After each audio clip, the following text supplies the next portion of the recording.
একবারে খালি পকেটে বাইরে আসিয়া মনে করেন যে আমার যে বন্ধুর লাগে কথা কইছি অনেক গেছি, যা কইছি বন্ধু আমি আসলাম, মানে কী করা লাগবে কর।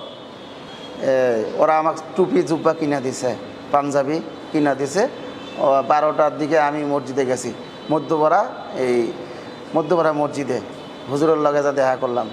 পরে আমার এই মসজিদের ভিতরে বসাইয়া মুসল্লিদের সাথে পরিচয় করে দিয়ে আমার কালেমা পড়াই দিছে, আমি মুসলমান হয়ে গেলাম। আর আমি মুসলমান হয়েছে, আমার বিবি দাঁড়াই আছে গেটের সামনে, মসজিদের গেটের সামনে আমার বিবি দাঁড়াই আছে।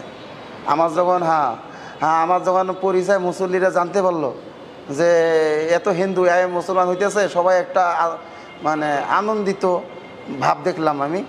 ওখানে আমার বিবি উপস্থিত ছিল, আমি টার্গেট করছি। তা আমি এবার চাই যে ওয়ও যদি আসে, আমি আবার দেখতেছি যে যদি আবার আসিয়ে কয় যে হুজুর আমি ওকে বানাই দেন মুসলমান, তাহলে তো আলহামদুলিল্লাহ ভালো খবর। তো পরে না, আমরা বাড়াই গেলাম গা, নামাজ পড়লাম, বাড়াই গেলাম গা। মানুষে বুঝাইছে, এলাকার লোক ছিল আমার, যে আপনার লোক তো মুসলমান হয়ে গেছে, এখন আর করার কিছু নাই, আজ থেকে ওই মুসলমান আমাদের, তা আপনারও কপাল ভালো আছে, আপনিও ইসলাম গ্রহণ করেন। তা তখন ওনাদের সাথে বাড়তি তর্ক করতেছে। তারপরে সবাই বুঝাইয়া কয় বোন ঠিক আছে, তুই বাসায় যাও, তুই বুঝা দেখ গা। আর হ্যাঁ কিন্তু আর আইতো না, হ্যাঁ যখন একবার কালেমা পড়ছে আর আইতো না। আমার আগের বিবিরে এমনি বুঝাইয়া বাসায় পাঠাইছে। শেষে আমি এই মুসলমান হইয়া আমি তো আর ওই বাসায় উঠলাম না। পরে আমার বন্ধুদের বাসায় অবস্থান নিলাম। তার মধ্যে হয় কি, ও বাড়িতে খবর দিছে যে এই ঘটনা, আমার বাড়িতে খবর দিছে যে আপনাদের লোক, আমার মেয়ের নাম ছিল গোলাপি, কয় ওর গোলাপির বাপ মুসলমান হয়ে গেল। এরপরে আমার ভাইয়েরা আমাকে ফোন দিছে যে এই সত্যতা জানার জন্য। আমি যে মুসলমান হয়েছি, আমার যে ফেসবুকে মানুষে ভিডিও করছিল, এটা ছাড়ার পর মানে একটু জানাজানি বেশি হয়েছে। এরপরে আমার বাড়িতে ফোন দিছে, কয় তুই যেটা শুনলাম এটা কি বাস্তব? দেখলাম ফেসবুকে তোরে দেখলাম তুই মুসলমান হইলি গা মসজিদের ভিতর। আমার ভাই করছে। তা আমি বললাম আমি আজ থেকে এত করে ভাই নাই, ভাই আছি বললাম, ধর্মে নাই, আমি ইসলাম ধর্ম গ্রহণ করলাম।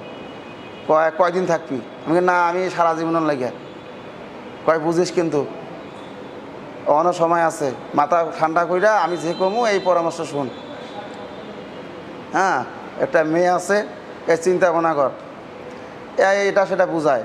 পরে বুঝ মানে নেই। পরে আমার মেজো ভাইটা ফোন দিয়েছিল আর কি, ফোন দিয়ে আমাকে মনে করেন যে বিভিন্ন রকমের হুমকি ধমকি দেয়, আমার মাইরে ফেলাবো, কাটতে ফেলাইব। তা আমি কইছি যে আমি নারায়ণগঞ্জে আছি, ঠিকানা দিয়ে হেলাইছি, ভয় করে কি লাভ, মুসলমান হয়েছি, কালেমা পড়ছি। তা আমি ঠিকানা দিয়েছি যে ভাই আমার যদি মারার ইচ্ছা হয়, তা আমি নারায়ণগঞ্জ আছি, কোতালের বাগ, কাঠের ফুল বললেই চলবিস, আসেন, ওখানে আমার মাইরে টিরে যান গা। তারপর কয় যে তুই সারা জীবনের জন্য তুই বাড়ি তো আসতে পারবি না, তুই চৌকটের ভিতরে আসবি না, তুই আমাদের চুনকালি মুখে দিয়ে হেলাছিস। ওরা লোক পাঠাই দিছে, ওর বাপের ভাই, আমার সাবেক শ্বশুর বাড়ির লোক আসছে, ওর ভাই আসছে, আরও কেটা আসার পরে কইছে, ও আমার সাবধান করে দিয়েছে ওখান ফোন করিয়া যে কারে টানছ তুই হয়েছে আর দ্বিতীয় কাউকে টানার চেষ্টা করবেন, তাহলে কোনো খবর আছে। বিবি আমার যৌতুকে ওই যে দাবি করলো কি, ফোন দিয়েছিল আমারে। আমি কইছিলাম ফোন দিয়েছিলেন কেন?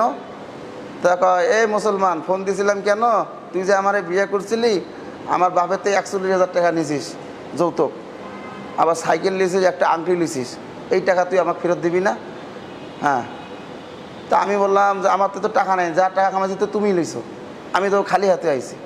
বলছে না, এটা আমি মানতাম না।